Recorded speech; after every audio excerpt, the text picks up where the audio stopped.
I didn't make a Google Doc for this one, I will. simply because last time we ended up switching to something else anyway. So I don't know if we want to wait to talk about what we're going to do first, or yeah.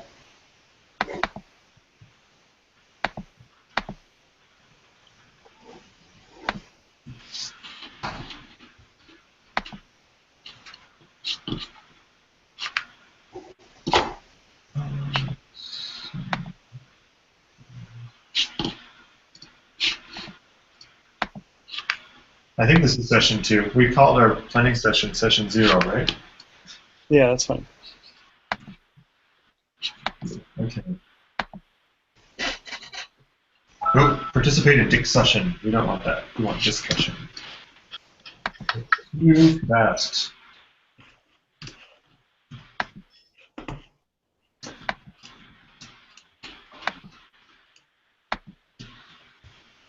This is way more intense than a regular conference. It's just so fast. It's a lot of tech to juggle, yeah. Well, yeah. Hey, Caitlin. Hello. Yeah, that's why I originally said for Sonata, hey, let's do 3 hours. I like the idea of going overnight, except I've got other stuff to do tonight, so I might skip one of the later sessions today so I can crank some stuff out for that. Yeah, no problem. Or do my other work so I can do this tonight. I got 2 Dover scores worth of stuff in the document, so 2 down, a shelf to go. Yeah, I put in 2 semesters worth of Sonata assignments, including keys to a bunch of that stuff, and I'll find I've got some variations to my letter files to add to, so I'm good. Cool. So, whose were these? I think one of these was yours, Phil. Mine was the part writing one. Okay. Yeah, mine was the PBL session, but Bryn can lead it. Sure. Give me a second. My computer is like, one of the computers I'm using is very slow right now. I'm trying to pull up the late PDF that I have. I'm missing silverware. Shoot. I'll be back in a few minutes. I'm hungry. Okay, so do we want to start, or? Yeah, go for it. I'll join you back in a few minutes. I'll catch up. Okay, so basically my idea for this was that we would build a Google Doc like last session that was structured around the late topics for what I generally do in second semester of the first year of the sequence. So that's chapters 9 to 20 of the late. That starts with predominant expansion and ends with binary form, I think. So just to kind of, it seems like these always get, I wanted it to be very targeted in that sense, because we always either like just end up speculating or like talking too much about fundamentals or whatever, and I wanted to kind of inject into the middle of a into the middle of a semester or something like that. So, okay, sorry, Megan. I'm trying my best here. I think my internet is kind of bad here. Can you all hear me? Yeah. Okay. So the idea being that we would take Megan and David's call to action, which was effectively suggesting that we move beyond part writing and beyond the kind of traditional way of doing things for this material, and try to come up with ways that we can approach these topics, you know, from a more sort of musical and student-centered approach. Maybe, well, I mean, not to suggest that the Lates book isn't musically it very much is, but especially with particular attention to part writing and sort of what we can do that isn't always part writing. So that was kind of what I wanted to try to do, because again, like with Megan and David's article, which I think is very good, and also like the manifesto, the CMS manifesto, which I don't know is as good, but both of those sort of make suggestions for improvement, but then nobody has really taken the next step in sort of trying to realize that as an actual, like how you would actually implement that in a real semester of class. So I don't know if anyone else has any thoughts about that. If you don't have the Lates book, I can quickly kind of type up the topics. I don't actually have mine with me either, but I haven't. I have mine right here, so I can type the topics while you talk. That would be great. So if you wouldn't mind, Jonathan, just like starting a Google document, and then sure. Kind of, if you tweet out the link, we could kind of follow it. And I wasn't thinking. I mean, unless people want to chat about this, I was thinking more. I mean, we can leave the Hangout open for sure, but I was thinking more like a build session, like we did the last time, where we sort of try to brainstorm ways in which we could recontextualize these topics in a sort of more, I don't know, student-centered way, I guess. And Phil had, I think, proposed the problem-based learning session, which I think goes well with this in the sense that that's a really good way to organize a new way of thinking about these tasks. So, so I don't know what you guys, or maybe we all think that the problem is in the textbook itself, or the idea of a textbook itself, and that by just sort of forcing yourself into the order of topics that something like Lates does, that maybe you're already sort of going off on the wrong path, even if you try to reconsider those things in a new way. I don't know, Megan, maybe if you want to jump in on that, maybe I'm completely off base. Sure. I mean, the thing that started the whole article that David and I wrote was we were just sitting in a Google Doc, and it was basically, we shouldn't be teaching part writing anymore. Why? And it was just us talking about like why we shouldn't be doing this, and what came of that was the essay. And one of the big takeaways that we found teaching was the whole idea that what part writing does is it takes voice leading and harmonic syntax and puts them into one package. And that's not always, those two things don't always go step by step in line with one another. And that if you break those two things apart, then you can talk about harmonic syntax in a lot of different ways without the baggage of voice leading with it. And you can talk about voice leading separate from the whole harmonic syntax, and it doesn't need to all get jumbled up into this whole part writing mess that we have. And that by doing that, you can open up into different types of music and different types of repertoire, and it really opens up. And I think in doing that, you can also, at the same time, do a problems-based or more student-centered approach where students have more flexibility to bring in their own things or their own experiences, the own music that they want to look at, and you're not tied to this part writing for voice model. And you can look at something from a harmonic syntax point of view, or you can look at something from voice leading or a counterpoint viewpoint, and it kind of takes the shackles off. And that was the initial idea. Yeah, that makes sense. I guess my questions are like, and I don't, by no means do I mean for this session to turn into like a Q&A about that article, but yeah, see how it goes. First of all, I think that it would be difficult to implement something like this in a lot of situations. I'll just take mine, for example, where I'm not the only person teaching the sequence, so I can't really just make a decision to go rogue and kind of do whatever I want. And the textbook, in a way, keeps everybody in the same kind of, on the same path.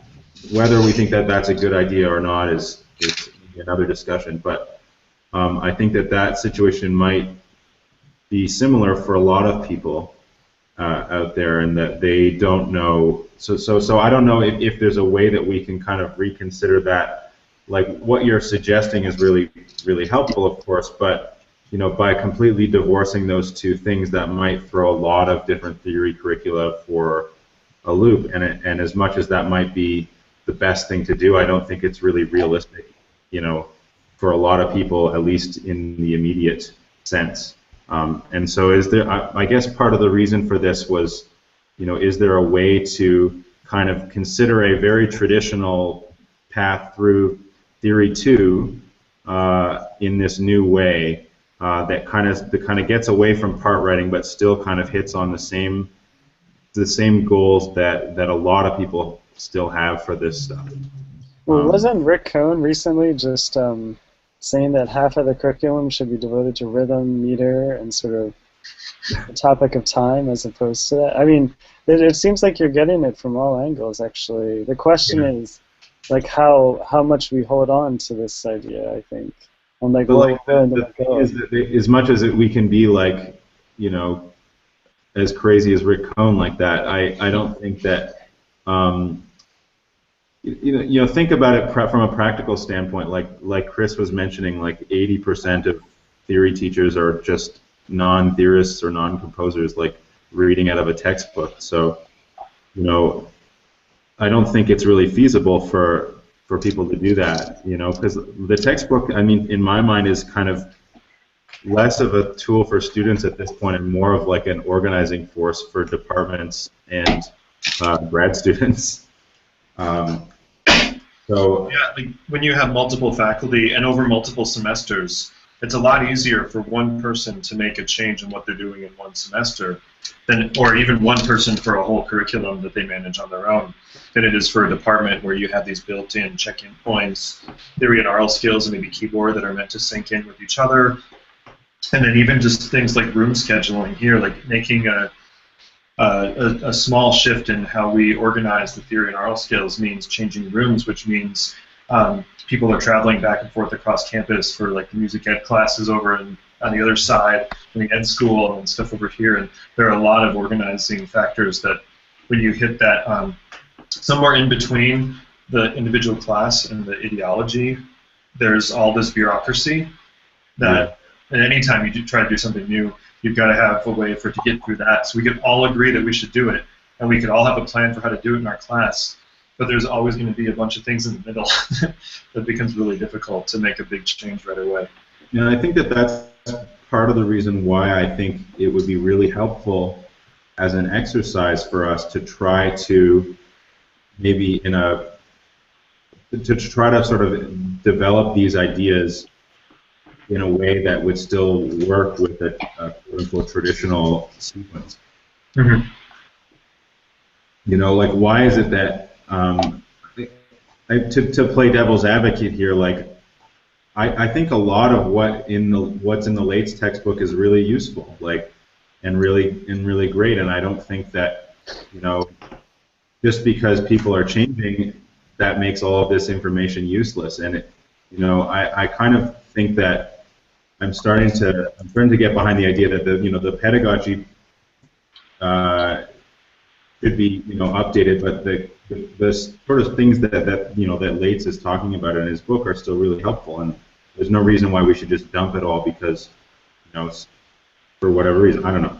Anyway, that's just, I'm getting off track here, but whatever your opinion might be about what the music student should learn in theory class, the reality is that you can't just throw everything out unless you're the only one in charge. And so we have to come up, and if you can't do that, it's really frustrating because when you read things like the CMS manifesto and you say like, well, how am I supposed to make that kind of a change, in my situation? And I think it's more useful to try to make changes, on a smaller level, over time, and hopefully come out with something better in the end. But I don't know. I'm yammering on a lot. Jonathan seems to have. He's put up all of the topics now in the Google Doc. Thank you, Jonathan. Kyle also typed in a bunch. So. Thank you, Kyle. So, Bryn, could you say that our goal here is to try to come up with some supplementary exercises that would work with a standard textbook? Exactly, yeah. So we're using Lates or Cascapane or something, and we just omit the references to part writing, and we put in our own types of exercises. Or just brainstorm ideas for how you could kind of approach, say, like, let me just pick a random one out of this list. The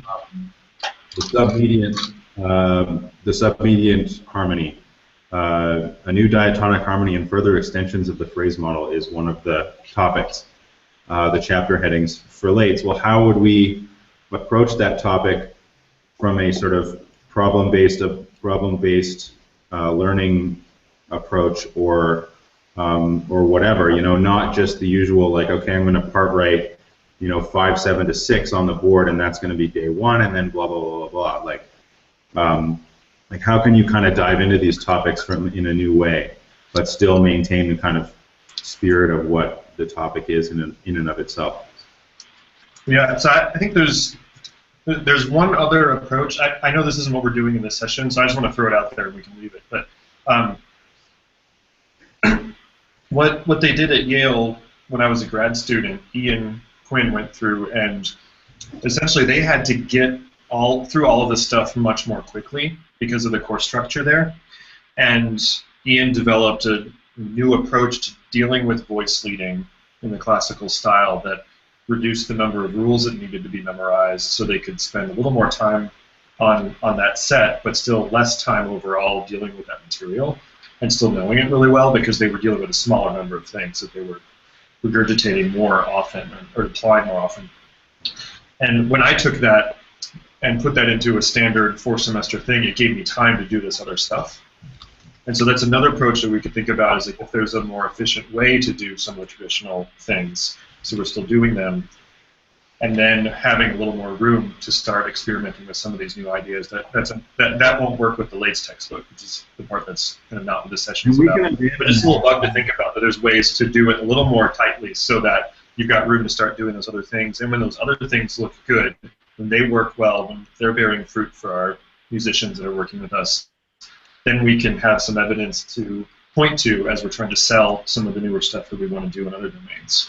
I think we can, in this session, we can abandon the Lates. I mean, we can break down the Lates textbook. It doesn't have to be, I was just using that as a point of departure for sort of representing what But I think that's good. If we're doing other stuff for OMT, it's good to say, okay, here's something that a lot of people are already using, and if they don't have the freedom to change the textbook, or to change the sequence of topics, well, what could you do to start shaking things up a little bit?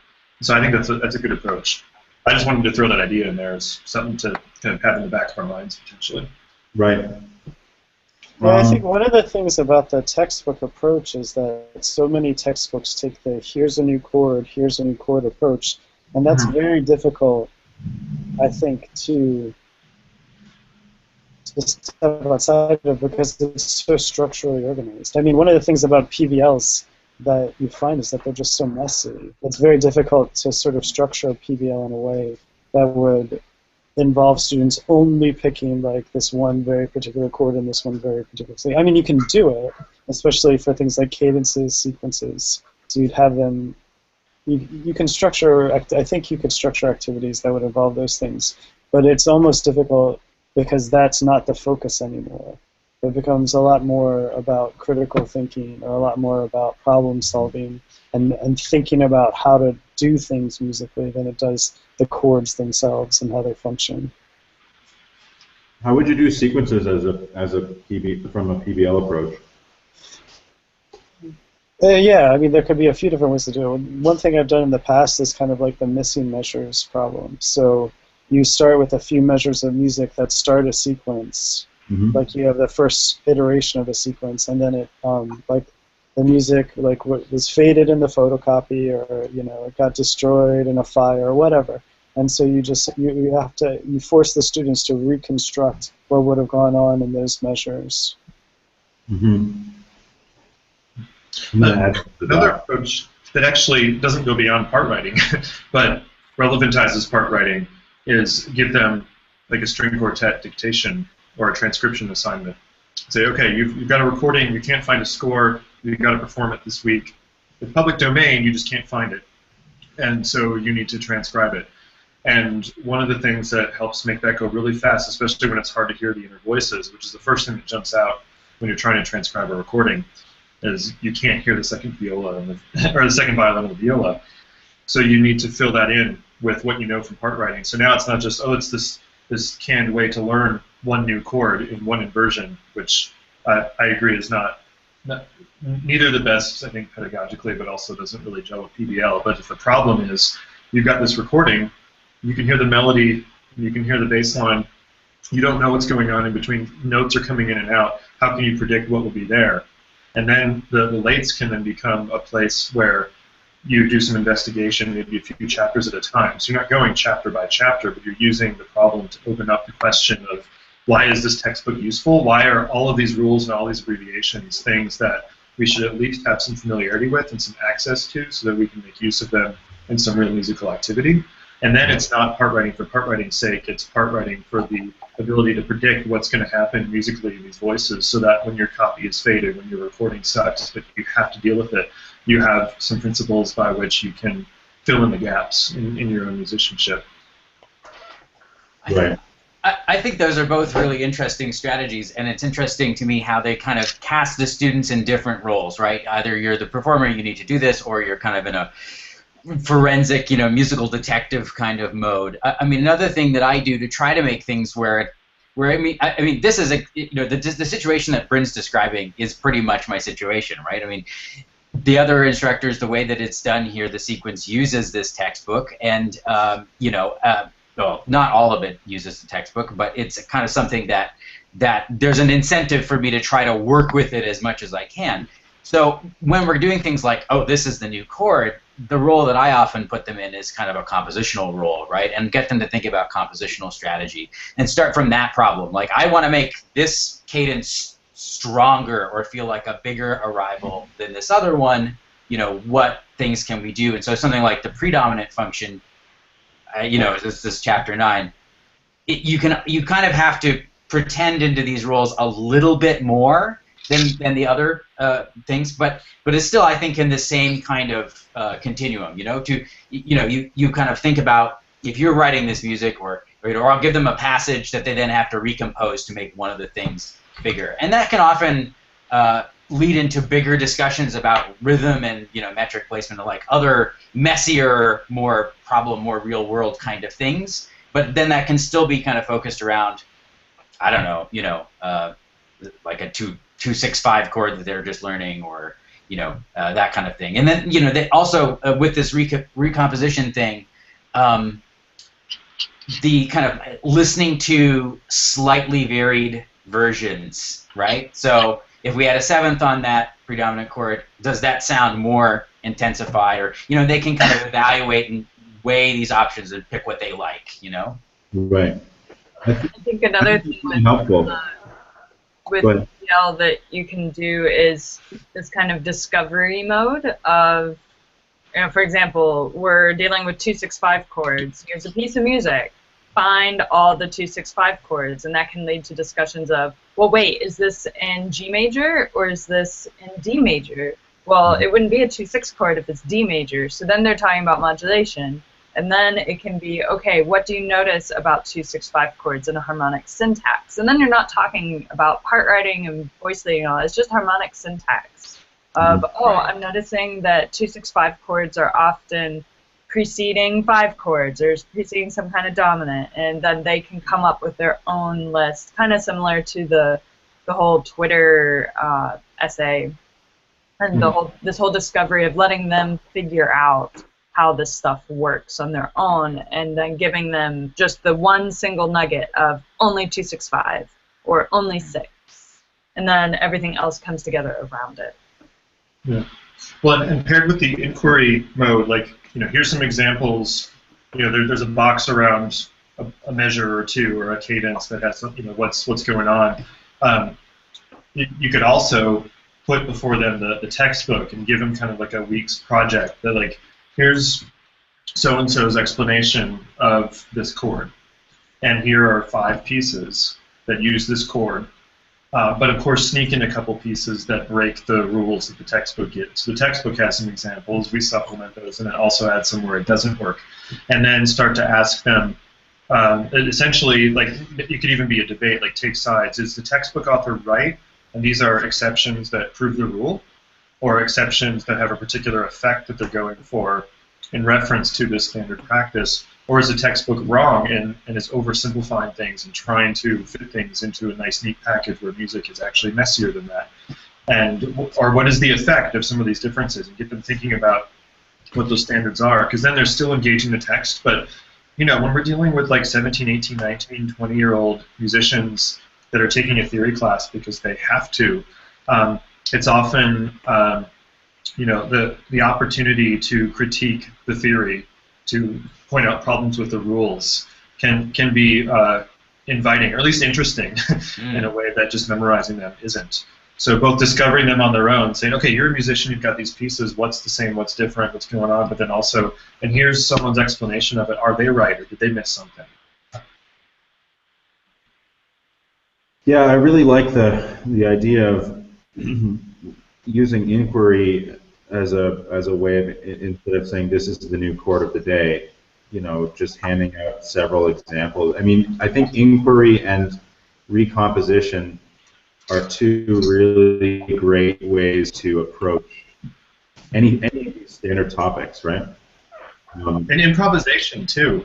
Yeah. And Nancy Rogers did a great workshop here this past year for AP theory teachers, and the department kind of hung out as well. And she had canned examples for everything, right in line with the textbook, where she would play something or sing something and have you continue it. And she stacked the deck, every way possible, so that everyone in the class, no matter whether they're thinking the solfege right or not, they're singing the right notes. And then we asked, why did we all want to do that? Yeah. And then she also kind of talked through, okay, so what did I do to stack the deck to make that work? But that's something where it's not quite PBL, and it's not quite moving beyond part writing, but it's still taking the standard approach of topics and getting the students a little more activity, a little more agency, a little more creative thought and inquiry into the process, which can, I often find doing small things like that early on can kind of get them open to the possibility of doing bigger inquiry projects later. I have to convince them that it's valuable and that they have the abilities they need to do it.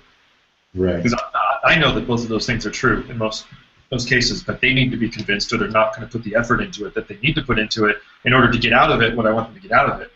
And so using small things like that early on and then opening up later, so then when we get to the big chromaticism and modulation, I'm like, okay, here's a Schubert song. Find the weirdest modulation in it. Let's just, WTF is going on here right now, but they're ready for it then. We've got to kind of scaffold them into that comfort with discomfort, that ability to deal with the unfamiliar throughout.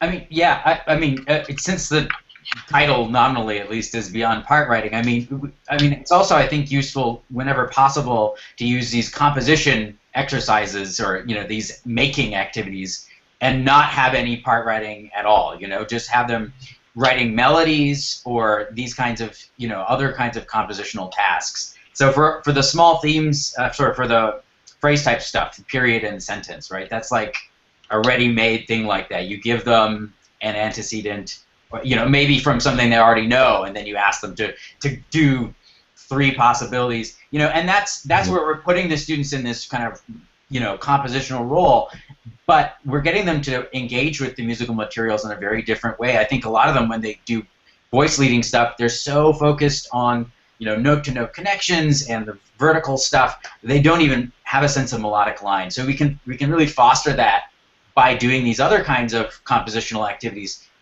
besides part writing. I mean, I like part writing, but I think it's we need to go past it for sure. Yeah.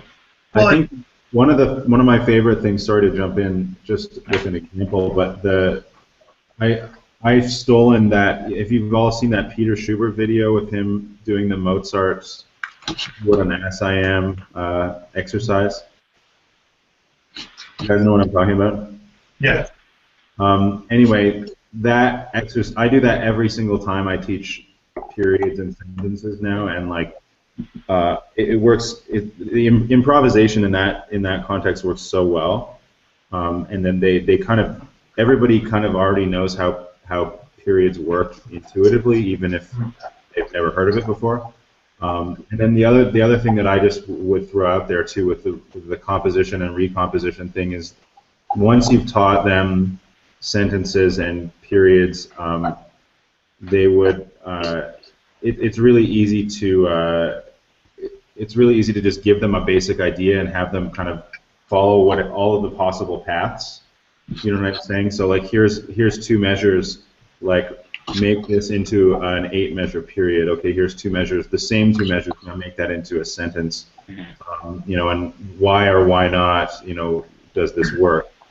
And again, you're right. You're kind of not doing any part writing at all in those situations.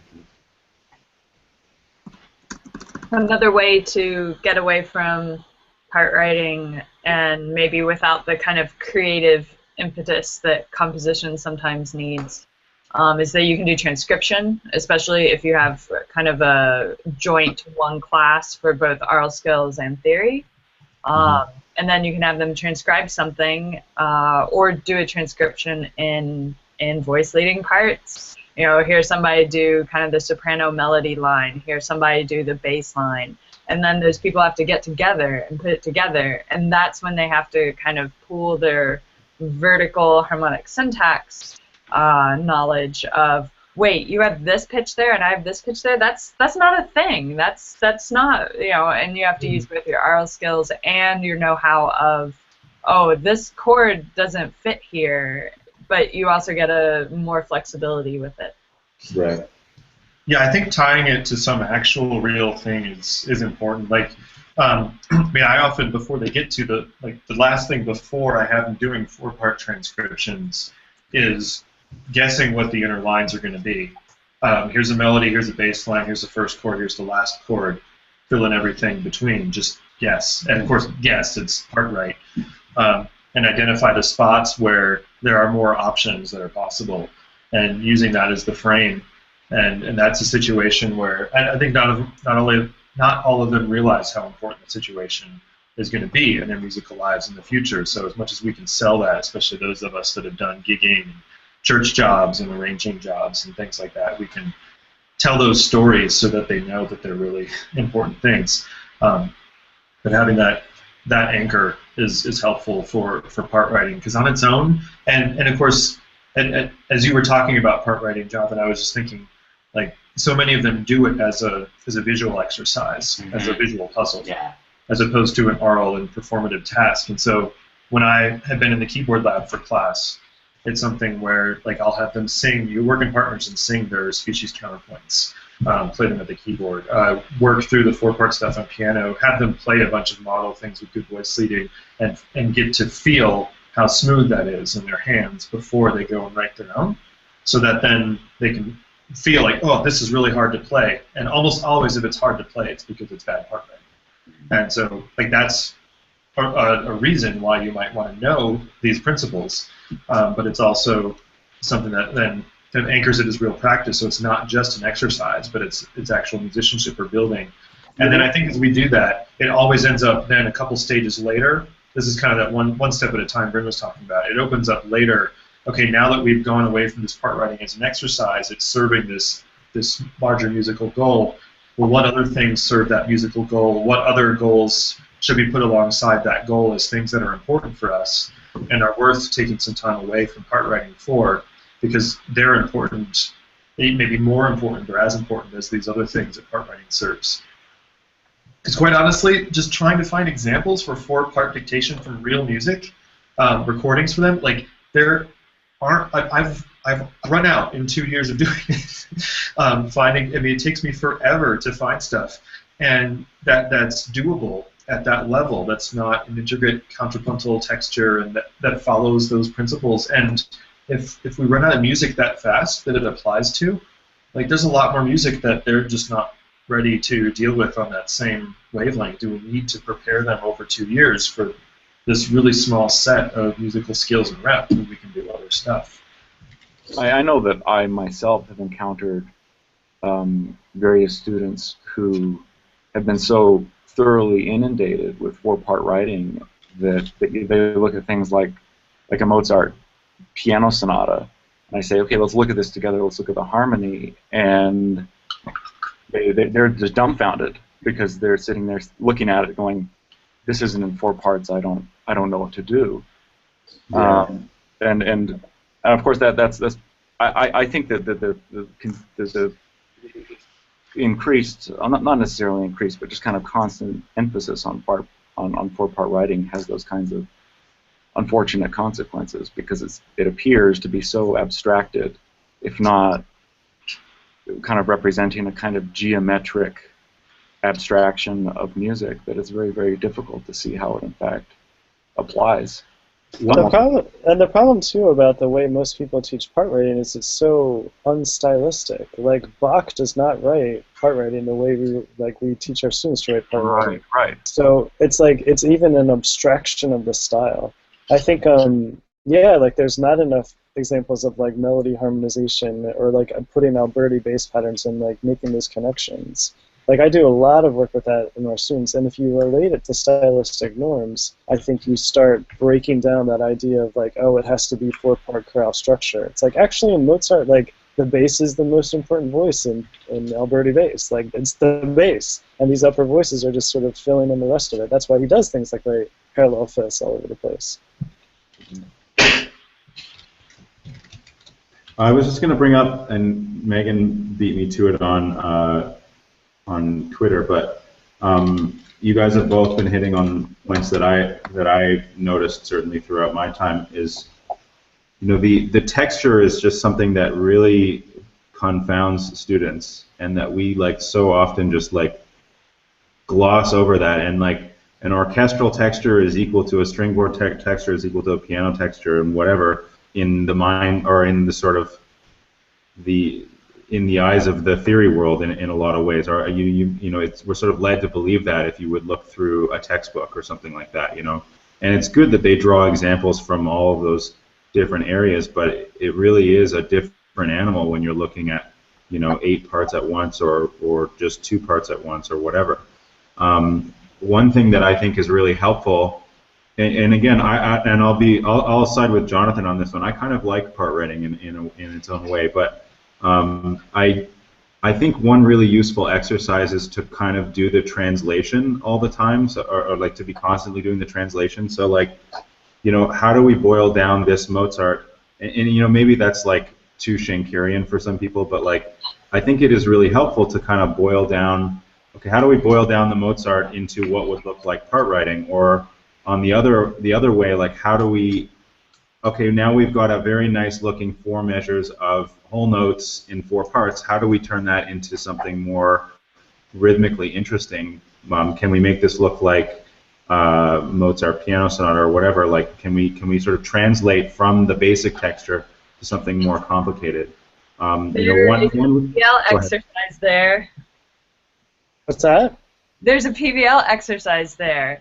Give Exactly. a Mozart symphony or a Mozart, I don't know, a string quartet or an aria or something to a class and say, okay, I'm going to be using this in class next week, but I only have a piano available to me, and let's pretend there's no recording. Can you make a piano reduction of this for me? Yeah. No, I mean, that's really hard. It's my favorite piece, and they have to have it at their wedding, and all you've got is a piano or a harp or strings.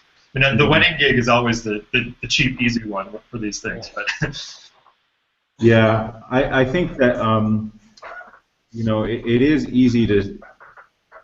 The nice thing about that task is that you can kind of constantly come back to it, right?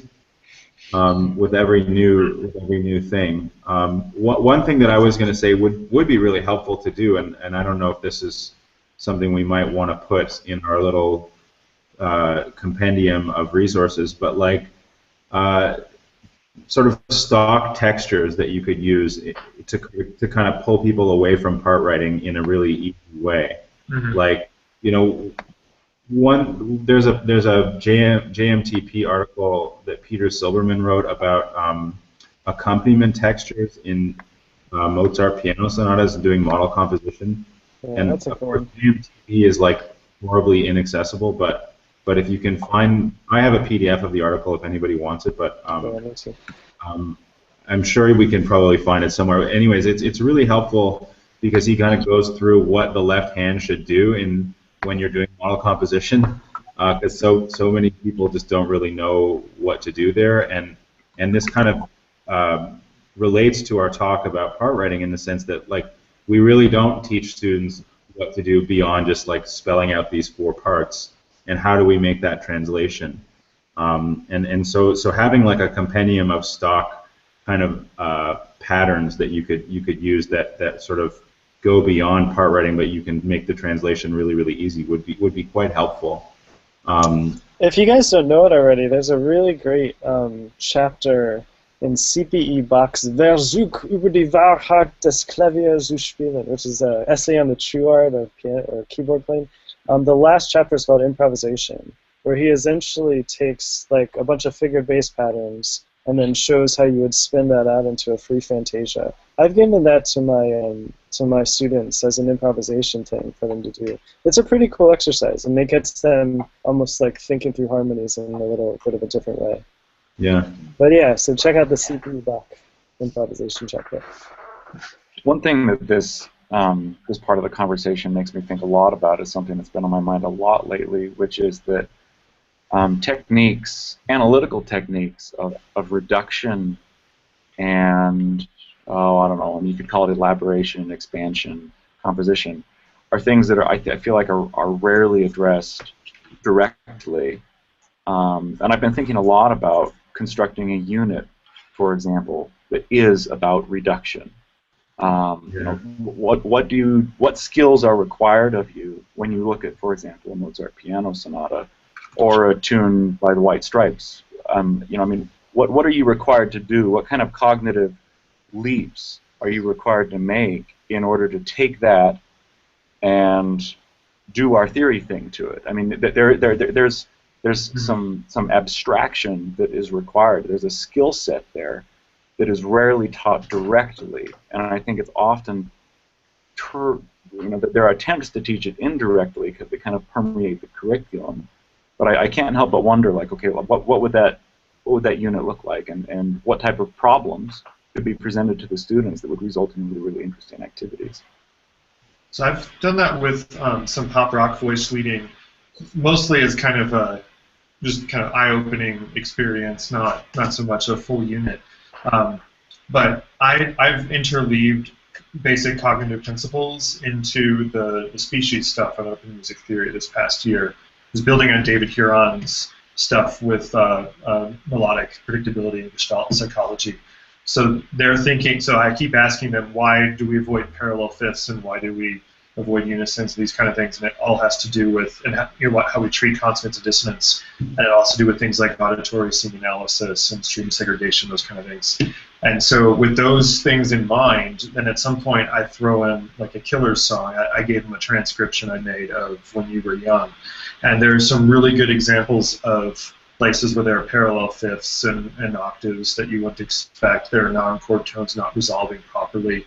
Non-chord tones just sustain across 4 chords. They go in and out of being chord tones, chordal dissonances, non-chord tones, and things. And then ask them, okay, let's assume that they are stylistically appropriate, that they're doing it the right way for their style. Why, in terms of not the classical rules, but in terms of the cognitive principles those rules relate to, why is it okay here in a way that it might not be when you have 2 identical voices or 4 parts on a keyboard? And invariably, the reason is, well, you can have parallel fifths between things that sound different and are registrally very far apart. In that kind of texture, they're not going to interfere with the brain's ability to parse those lines. And the dissonance things always end up having to do with building and releasing attention at certain key moments in the form. And so giving them an example of a couple different styles, and whether it's through discovery, like why is it okay here and not here? What's the difference? And in that case, it's the texture. Or giving them, after you've gone through the rules in one style, then giving them, okay, so what are the rules underlying these people? If these rules were supposedly how the brain works, and these rules are different, but they're right, and people like it, so it must work somehow with the brain. Can you fill in the logical steps? And that's often a helpful experience, because then it starts to free them, but also doesn't let them get away from, or actually it forces them to think critically in a way that memorizing and plug and chugging with rules doesn't. They've got to engage critically, and I think it's always a more interesting discussion at that point. Right. One of the things that you're suggesting there, Chris, I think, is that what you've really done is you've integrated cognition into the theory classroom. And one thing that I like to use opportunities like that, going back to part writing, is one thing I found myself doing lately is talking about aesthetics.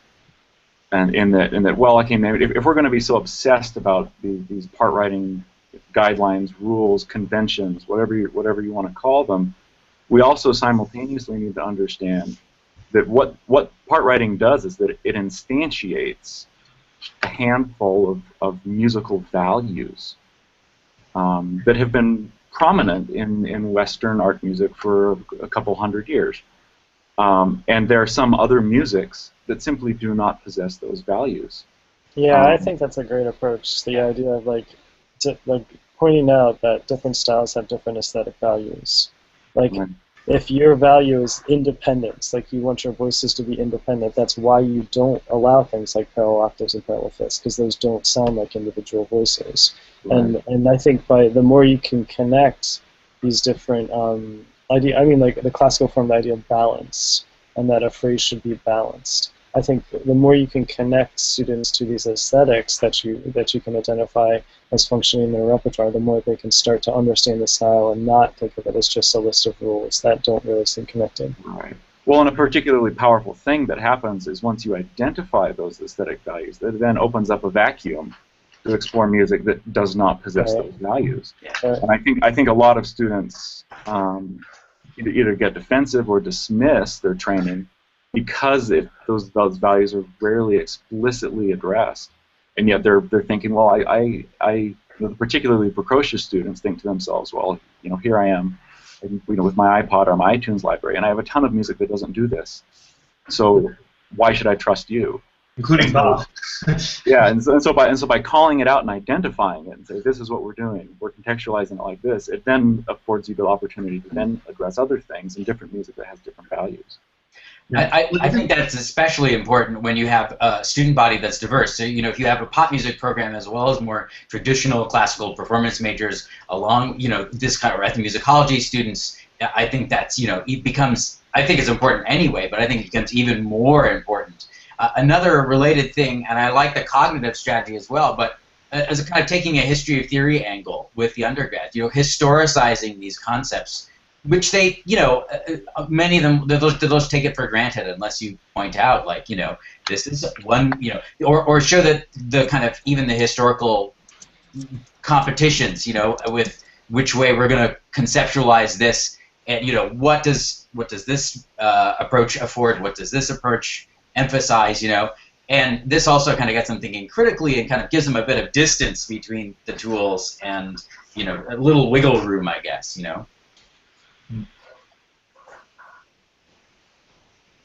Oh, sorry. Sorry, yeah, Chris, you were trying to say something.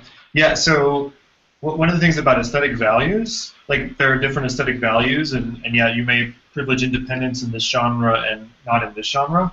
Like, for example, like gospel choir voice leading. Independence of line is not the important thing that they're going for in that voice leading. And so you ask, so why are they doing it that way? Well, in order to make it easy for the amateur choir members to harmonize. And then what's the problem with that? The problem is that if you don't know the song, you can't hear the melody because there's harmonies on both sides moving parallel, and it's hard to find. And so why is that okay? Because they all know the songs already, you know. And so like you can go through that kind of context, say, okay, so if these are priorities and these aren't, then you know how will the rules or the practices? I think we should call them practices or standard, you know, standard practices or something instead of rules at that point. How do they come about? But also in there, then there are these deeper universal principles that go in there. Like in gospel music, when you have three parts, and the middle part is the melody, and they're moving in parallel, and they're even volume, and they're all the same timbre, it is hard to pick the melody out. Whereas if the melody were on top and they were moving independently, it would be easy. And so like that's something that's going to be the same no matter what the style is. So do you want the melody to come out? Yes, then put it on top, move it independently with other voices. And then you can look at music like then kind of the wider Christian music in churches, contemporary music. If it's led by a male singer, there will be harmony on both sides of the melody, but the independence, and then sometimes the way that it's highlighted through the PA system or the recording studio will highlight that melody in a different way. But it's the same underlying principles. And so with my Killers example with my students, the reason that the voice and the bass could move in parallel are because they're totally different sounds. They're already independent, no matter what they do. They could do the exact same thing and it would sound independent because their sounds are so different. The bass and the distortion guitar, the distortion actually fuses them together. So they're no longer two voices that are locked together. They sound like one voice, so they can move in parallel fifths, and the harmonic spectrum has been messed up so much that we don't need them to be independent. We can actually hear them as one. And so you can, as you go through that, it's the same underlying cognitive principles, the same way that music works, so to speak, with our ears and our brains. But sometimes the values are different, sometimes the context is different, and that leads to different practices. And I think that's a really good discussion to have with them, because once you hit a few genres and you underlie, like, these are the things that are actually universal, not only have you hit them 4 or 5 times as you hit 4 or 5 genres, and so you've reinforced them, they're really going to remember those principles. And those are the things that in 40 years they'll be applying to a new style that we don't know anything about yet. So they need that. They've also got experience comparing these things to each other and not assuming, well, this has a value up here and this has a value down here because this follows the rules that somebody told me are based on good cognitive psychology. But instead, it's that those principles are at work in all these different styles, and we can start to have some good discussions of equity and value and culture in relation to what we're doing as well. So now that we have time is ticking on this session, I was thinking maybe I could pose a question now that this discussion has kind of gone into here's some ways to get around this. It's now coming back to we're creating a lot of materials, we're going way off book, we're doing like way different things than was in that late outline. So now how do we reconcile this difference between where we've gone in 20 minutes of brainstorming back to how do we deal with this break in instructional design between the outline in the textbook and what we really want to do? Yeah, it does get tough because, you know, as much as we can kind of, as many ways as we can spin this, the fact is, you know, chapter 13 is still the 6th chord, you know, and the goal, what's the goal of chapter 13? The goal is to learn the 6th chord, and so it's tough to kind of get away from that, and you know, and a lot of students will sort of just say like, well, I just want the simplest and most basic explanation because that's, you know, it's outlined in the textbook. This is the goal, to know this, right? So it's hard to break that certainly. Well, like one thing is, it could be as simple as using a PBL thing to open a unit. So the first day is, here's a problem, what do we need to solve this problem? What do we already have that can help us get some headway on the problem? And that opens up some relevance for what you're going to study in the lates or the Clinton, Marvin, whatever. And it connects it with what they already know and say, oh, I can already do these things with these skills, even if it's not the assignment we were doing before. I've also done things like the Killers assignment with our class activity with the freshmen last year. They were working outside of class on some bigger synthesis projects for the traditional stuff and their voice leading exercises. And this was what we did in class, and when they didn't need any more content, they didn't need any more practice in groups, any more clicker questions, they just needed time at home to work on that stuff. And so in class at the end of the unit, while they were working on the bigger project, then we could fold in some of these things. And so that, I mean, those are really simple, like just take a day here, take a day there. It's sort of a review session for a test, have them do a project and use the in-class days to explore these things. Like that's one really small, easy possibility that only requires a little bit of new planning.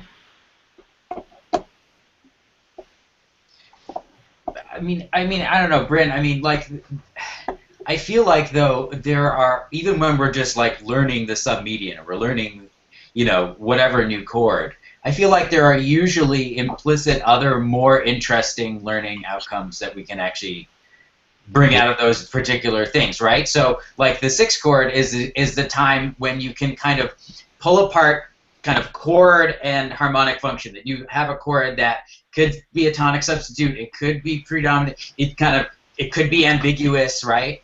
And so like that's maybe the more interesting thing like if for example doing this inquiry-driven approach that somebody has added to the doc, right? If you find all the six chords, that's a good first step in terms, but you know, arguing about whether, you know, which ones sound one way or sound another way depending on context is where it starts to get exciting, right? Same thing with the predominance. Is, you know, it can be about thinking about how cadences feel or how dominants sound different depending on how they're approached, right? So Oh, go ahead. I was going to say another fun activity to give to students on like or like over a weekend. I've done things like this. Is just like go listen to all the music you've listened, like find examples of this chord in other repertoires, and by doing that you can contrast how these sort of like classical functions are to these other pop styles or to other jazz or things like that. So that can be a really cool activity too, is to just, all right, you got this like harmonic identity, find that in other repertoires and let's compare and how these are used differently. Yeah, one thing I just blew that last tweet that I made, but you know, I just kind of piggybacking on Jonathan and Megan's points, like, you know, instead of saying, you know, this is the sixth chord, we can say, like, how can we expand a phrase? Like, how can we make this phrase longer? How can we sort of, you know, how can we deal with expectation and, you know, in making it think, like, you know, what does the cadence really do? Well, it makes us think that the end is coming. Well, how do we get away from that? How do we, you know, talk about expectation and thwarting expectations and all that sort of stuff, and that's much more interesting and not really like just this is the chord, you know. And then you can certainly dive then into like inquiry type stuff and sort of, instead of asking find the sixth chord, you could say, like, you know, what's the deal with these phrases? Why do they sound like they should? Where do they sound like they should end? And why don't they end there? What is it that makes it sort of what about your expectations are thwarted in these phrases? And then you kind of finally get into the sixth chord as being, you know, the way that that's achieved, as opposed to just sort of throwing the chord out there initially. And you know, and then you can sort of talk about, well, why is the sixth chord able to do this? And you know, do other chords work this way? And obviously, that's not going to work as well. So I think that you know, having an actual discussion about why the music works that way and what is it that we can do to kind of create, whatever word, like emotional feelings in, you know, in listening to the music. You know, that might be more along the lines of what Megan and David were kind of going after. I don't know. Well, I'll let you respond to that though. Well, part of that, Brendan, is like that's still in the context of part writing. Like, how do we make this phrase longer? Well, no, not necessarily. Why does it have to be in part writing? We could do that in any kind of context. Yeah. Well, I guess what I meant was, like, we could put it into the context of how did Mozart make this longer, and why did he need to make it longer? So it could be, you know, you're coming to the end of the piece and he's got to use a deceptive cadence because you know, we could do the recomposition of what you expect according to the rules, and it sounds bad. Why does it sound bad? What do we need to do? What did Mozart do? And so we could do it the Nancy Rogers way, where you just play it at the keyboard the wrong way that follows the rules, and say, what's wrong with this? And then say, you talk about what the strategies are, and then see, oh, well, Mozart actually did this. Let's see if he did the same thing. Right. And so situations like, I'm thinking of a song by Jay Clifford that I use for a lot of things, Mexico. It's got the singer-songwriter progression, but in like 3 different rotations. So it's the 6-4-1-5, but also the 1-5-6-4, and at one point the 4-1-5-6 rotation of it. And so it ends with a deceptive cadence in that setting. And he does that as the next to last phrase in the unit. And then he does it again, but he cuts off the 6 or he elides it with the 1 chord that begins the next unit. And so the question's always like, why is there a missing chord here? Why doesn't he finish the cycle? Because the cycle should be finished. It would be totally imbalanced, but essentially what he's doing is he's replacing the deceptive cadence with an authentic cadence, but he's doing it by chopping, not by recomposing. And so I think when we can find musical situations where they break a standard pattern, and then we can ask why, or we can play what it would be like if it followed the standard pattern and ask why it sounds wrong, and then play other options. I think those kind of situations, like, they have instincts that can direct them to the right answer, and then they're learning the skills of inquiry as they do that. And then if that follows up with a part writing assignment, okay, so we got to work out how to do it on paper in case we ever have to actually write or arrange or transcribe this, so let's do that. And I'm okay with people doing that, as long as it's connected to, the real musical goals there. But as Megan was asking about the chords, learning outcomes, I think the learning outcome isn't they learn how to deal with a 6 chord.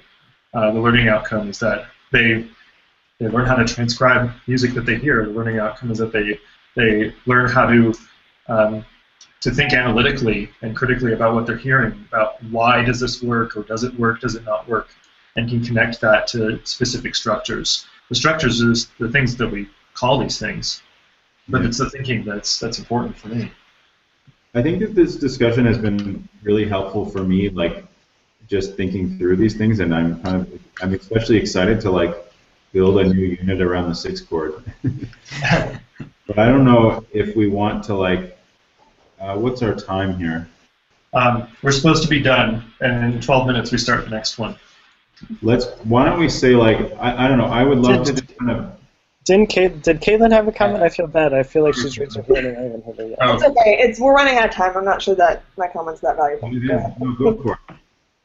Well, I'm just trying to think very practically about a little bit more about why part writing is used so often, and it kind of becomes the default exercise. And it's because it's so clearly defined. It gives a very clean framework within which the students can practice spelling chords and seeing the order of chords. And that whatever options, a lot of the things that we're discussing here are like essay type exercises, to where we just want them to think about it and to hear, but the parameters are really open, and it makes grading it hard. It makes a lot of the students, at least in my experience, they get really uneasy. And I know that Chris was talking about this earlier, trying to get them used to that kind of thinking, and that's important. But the fact is that the part writing provides a very clearly defined space to practice spelling chords and connecting chords together. And so how do we get away from part writing and yet still meet that need? I guess the question I wanted to ask. Yeah, and Megan's insight about grading, a few people have said it on Twitter too. It's just it's so easy to grade part writing, you can give it to 20 students at the same time and then grade it all in an hour or two. So it's Well, and I would say, if part writing is there to help build the fluency with spelling and identifying chords and things, if the only context they ever do that is in that context, one, is it important, and two, did we actually teach them how to do that? And so I'm connected with a lot of freelance performers, and I mean we all have colleagues that are performers and music ed people and stuff. And what's the extent that what they did in theory is connected to what they're doing as musicians? Now it can be, and it should be, and it would enhance their musicianship if it did. But the hardest part of the educational process is the synthesis, the application, the transfer to another domain. And if we never touch that in our class, then what we do in that contained unit will never actually, for most of them, make it into that stage, because that's the part that they really need the guidance through. And if we don't actually connect spelling of chords to any musical activity that they're going to do, it doesn't matter whether we teach it to them or not, I think. Yeah. And that brings it back to one of the points we made in that essay, was that students go through core and even sometimes more than just core theory, and they don't ever experience what music theory as a field is. They don't ever experience what we all do. And I feel like we really need to start bringing in the music theory field of what we do sooner and get away from this part writing model, because then we can open up and do all these different tools and expose them to all these different things and get them thinking critically about what others in the field have already done. Do you agree with this approach? Do you agree with this tool application? And get them thinking more critically about not just this is a 6 chord, but is this really a 6 chord? Or is this really even about a 6 chord? Yeah. Are there 2 6 chords? A tonic and a subdominant. And having a bathroom break. Do you want to call this a session? What I wanted to say before was just that I hope that we can leave the doc open as well and just maybe go populate it with a few more of these ideas, because this discussion has been really great. I really do want to have like something tangible that we can have that will maybe grow over time and inspire people to think, like, because it's just so easy, like you said, it's just so easy to grade part writing. It's also just so easy to kind of go back to, well, I don't want to have to think about what kind of crazy off the wall approach I can take to the 3 chord.